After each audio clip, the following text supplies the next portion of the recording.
الله الرحمن الرحيم اللهم صل على محمد النبي الأمي وعلى آله وسلم تسلیما۔ معجزات نبوی صلی اللہ علیہ وسلم کا انسائکلوپیڈیا۔ قرآن یہ بھی ایک معجزہ ہے نبی صلی اللہ علیہ وسلم کے لیے، اس کا سلسلہ چل رہا ہے۔ زمانے ماضی کے حالات و واقعات کا قرآن کریم میں تذکرہ،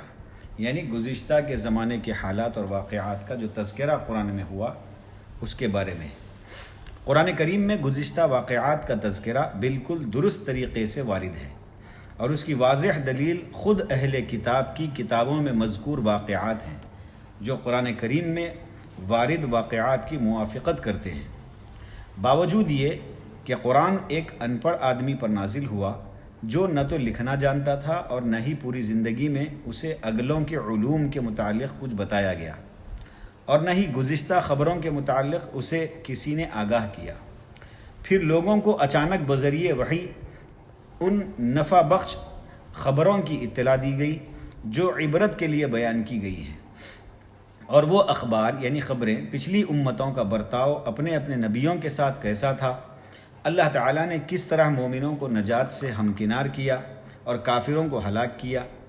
مذکور احوال و کوائف پر مشتمل ہیں، یعنی ایسے واقعات پر وہ باتیں مشتمل ہیں،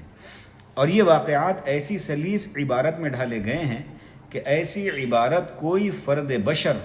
یعنی کوئی انسان تا قیامت ہرگز تحریر نہیں کر سکتا۔ قرآن کریم میں کسی جگہ کوئی قصہ بہت ہی مختصر اور نہایت ہی وضاحت و فصاحت کے ساتھ بیان کیا گیا ہے، اور کبھی تفصیل سے بھی، کہ اس سے میٹھا اور پیارا انداز ہو ہی نہیں سکتا، حتیٰ کہ اس کی تلاوت کرنے والے یا سننے والے کو ایسا محسوس ہوتا ہے گویا وہ گزشتہ واقعے کو دیکھ رہا ہے یا اس واقعے کے پاس حاضر ہے اور از خود اس کا معائنہ کر رہا ہے، جیسا کہ اللہ تعالیٰ نے فرمایا وَمَا كُنْتَ بِجَانِبِ الطُّورِ إِذْ نَادَيْنَا وَلَكِنْ رَحْمَةً مِّن رَّبِّكَ لِتُنذِرَ قَوْمًا مَّا أَتَاهُم مِّن نَّذِيرٍ مِّن قَبْلِكَ لَعَلَّهُمْ يَتَذَكَّرُونَ۔ سورہ قصص کی آیت نمبر 46 یعنی آیت نمبر 46 ہے، اس کا ترجمہ یہ ہے، اور نہ آپ طور کی طرف تھے جبکہ ہم نے آواز دی، بلکہ یہ آپ کے پروردگار کی طرف سے ایک رحمت ہے، اس لیے کہ آپ ان لوگوں کو ہوشیار کر دیں جن کے پاس آپ سے پہلے کوئی ڈرانے والا نہیں پہنچا، کیا عجب ہے کہ وہ نصیحت حاصل کر لیں۔ اور پھر آگے اللہ تعالیٰ نے ایک جگہ اور فرمایا وَمَا كُنْتَ لَدَيْهِمْ إِذْ يُلْقُونَ أَقْلَامُهُمْ أَيُّهُمْ يَكْفُلُ مَرْيَمَ وَمَا كُنْتَ لَدَيْهِمْ إِذْ يَخْتَصِمُونَ، سورہ آل عمران کی آیت نمبر 44۔ تو ان کے پاس نہ تھا جبکہ وہ اپنے قلم ڈال رہے تھے کہ مریم کو ان میں سے کون پالے گا، اور نہ تو ان کے جھگڑنے کا وقت ان کے پاس تھا۔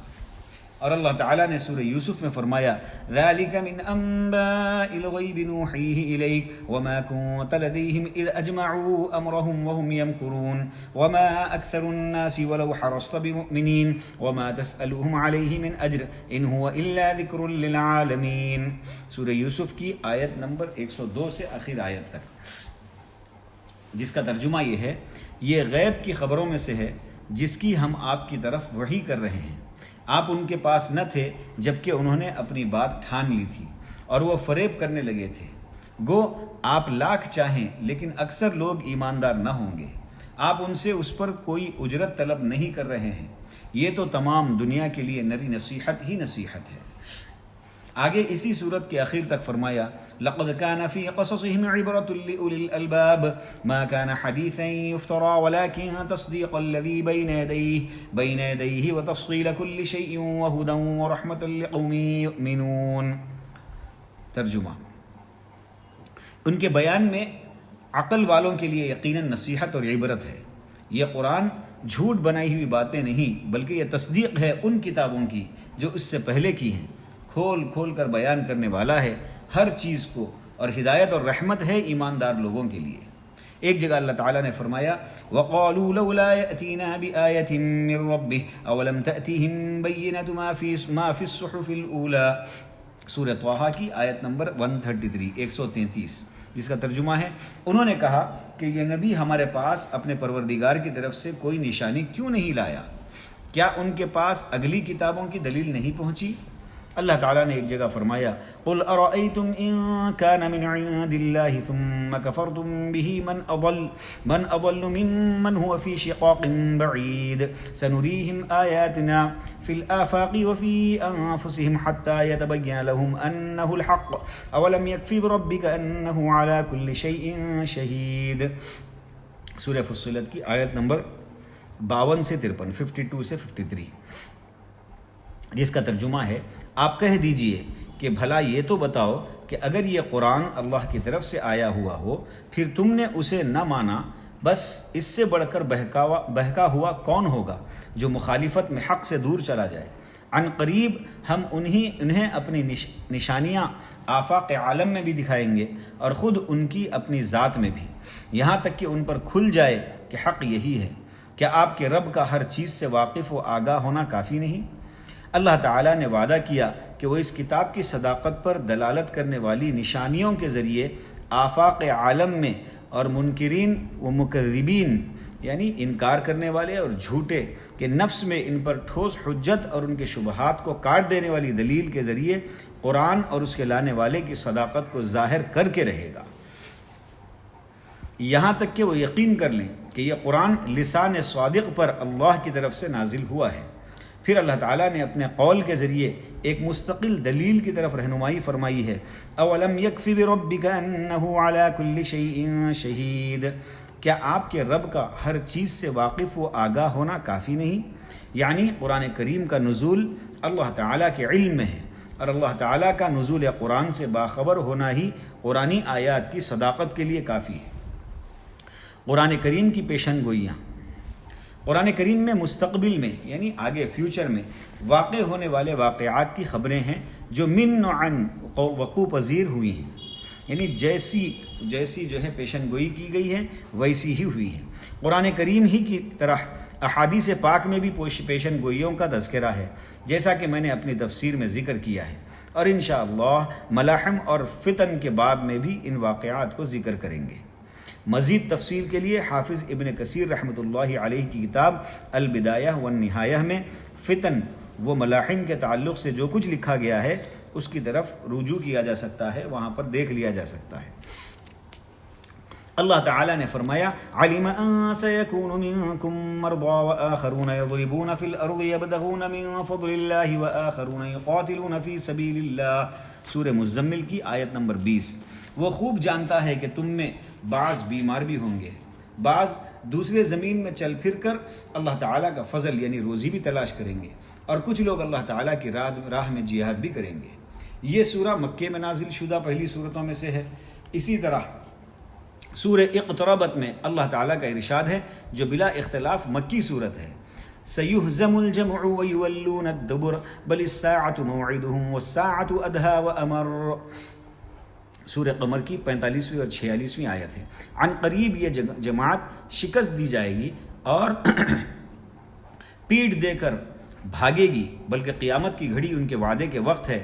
اور قیامت بڑی سخت اور کڑی چیز ہے۔ اس کے بعد جنگ بدر میں یہ ہزیمت واقع ہوئی۔ اسی طرح اور بھی مثالیں ہیں، یعنی اوپر جو آیتوں کا تذکرہ ہے یہ مکی آیات ہیں، اور بدر جو واقع ہوا ہے وہ مدنی زندگی میں آپ صلی اللہ علیہ وسلم جس وقت ہجرت کر چکے تھے اس کے بعد جنگ بدر ہوئی، تو مکی آیات میں ہی اللہ نے اس کی پیشن گوئی کی تھی کہ ایسی جنگیں ہوں گی، وہ لوگ بھاگیں گے۔ اسی طرح اور بھی مثالیں بالکل واضح طور پر موجود ہیں۔ ایک فصل آگے آئے گی جس میں قرآن کریم کی پیشن گوئیوں کا ذکر ہے جو آپ صلی اللہ علیہ وسلم کے بعد 100% صحیح اور درست ثابت ہوئی۔ اگلا مضمون یہاں پر لکھا ہے قرآن کریم اور اس کے عادلانہ احکام یعنی انصاف والے احکام۔ قرآن کریم میں مذکور احکام امر و نہی پر مشتمل ہیں، یعنی جو یہ کرنا ہے یہ نہیں کرنا ہے اس پر مشتمل ہے، اور ان احکام کی بنیاد عدل و انصاف پر مبنی ہے۔ اگر کوئی عقل صحیح اور فہم سلیم کا حامل انسان ان میں غور کرے گا تو وہ قطعی طور پر یہ فیصلہ کرے گا کہ انہیں نازل کرنے والا وہی ہے جو مخفی چیزوں کا جاننے والا ہے،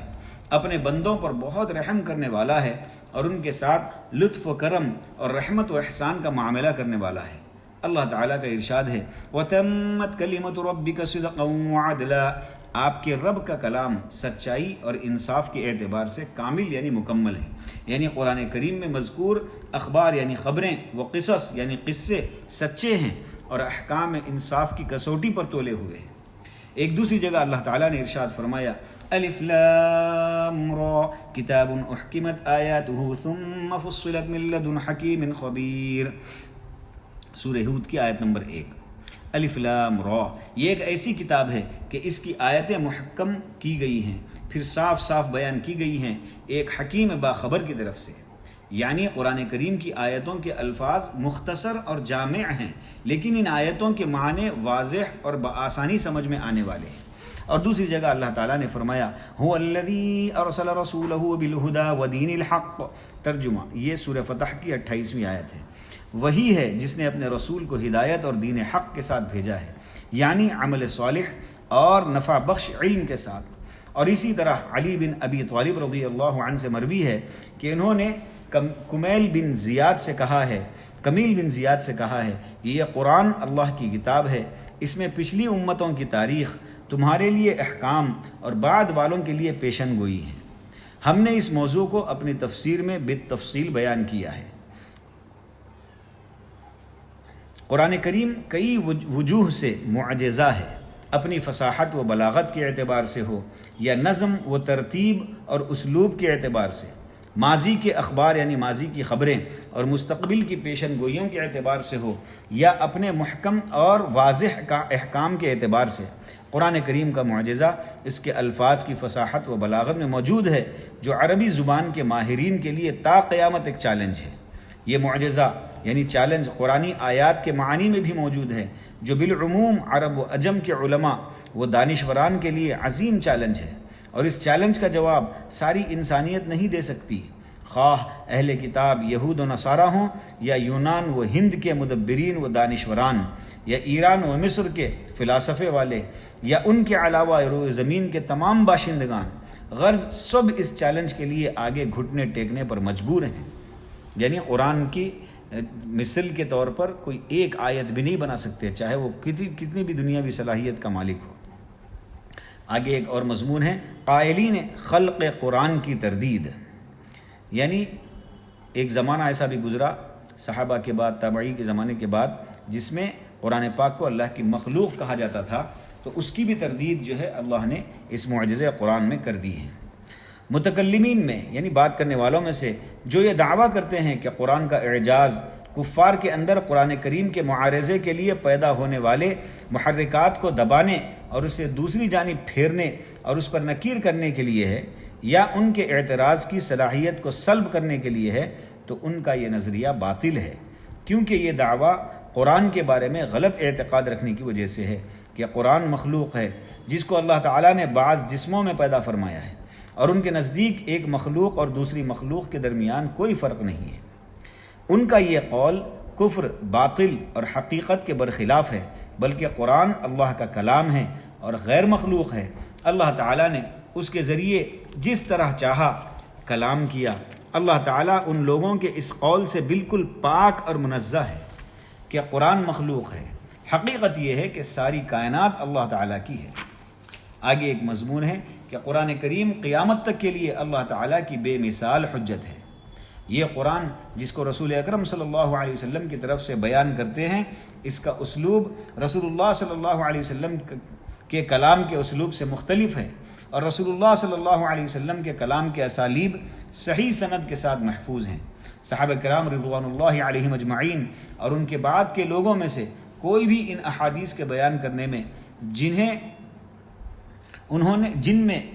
انہوں نے بالمعنی بیان کیا ہے، آپ صلی اللہ علیہ وسلم کی طرح فصیح و بلیغ زبان و اسلوب ادا نہیں کر سکا، جبکہ صحابہ کرام کے کلام کا اسلوب تابعین کے کلام سے اعلیٰ ہے، اور یہی صورتحال ہمارے زمانے تک کی ہے۔ جیسا کہ علماء سلف اپنے الفاظ میں جو معنی بیان کرتے ہیں، وہ اس میں متاخرین کی بنسبت زیادہ فصیح، زیادہ جانکار اور کم تکلف والے ہیں۔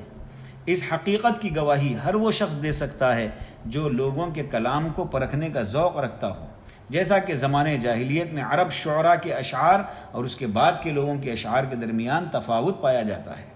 یعنی اس میں یہ بات سمجھائی جا رہی ہے کہ جو قرآن پاک کے اسلوب ہیں، جو قرآن پاک کے جو طریقہ ہے سمجھانے کا، وہ اور رسول اللہ صلی اللہ علیہ وسلم کا جو حدیث کا سمجھانے کا طریقہ ہے، حدیث جو ہیں وہ مختلف ہیں، اور نبی پاک صلی اللہ علیہ وسلم کا جو طریقہ ہے اس میں اور صحابہ کے بولنے میں فرق ہے، اور پھر صحابہ کے بعد تابعی، یعنی جیسے جیسے زمانہ آگے جاتا جائے گا اتنی فصاحت و بلاغت جو ہے باقی نہیں رہتی ہے۔ اور اس حقیقت کی وضاحت میں وہ حدیث مروی ہے جسے امام احمد نے ابو ہریرہ رضی اللہ عنہ سے روایت کی ہے کہ رسول اللہ صلی اللہ علیہ وسلم نے ارشاد فرمایا، ما من الانبیاء نبی الا وقد اعطی من الآیات ما مثله آمن علیہ البشر وانما كان الذین اوتیت وحیاہ اوحاہ اللہ عز وجل، یعنی اور لمبی حدیث ہے، اس کا ترجمہ پڑھا جا رہا ہے کہ ہر ایک پیغمبر کو وہی معجزے ملے ہیں جو اس سے پہلے دوسرے پیغمبر کو مل چکے تھے،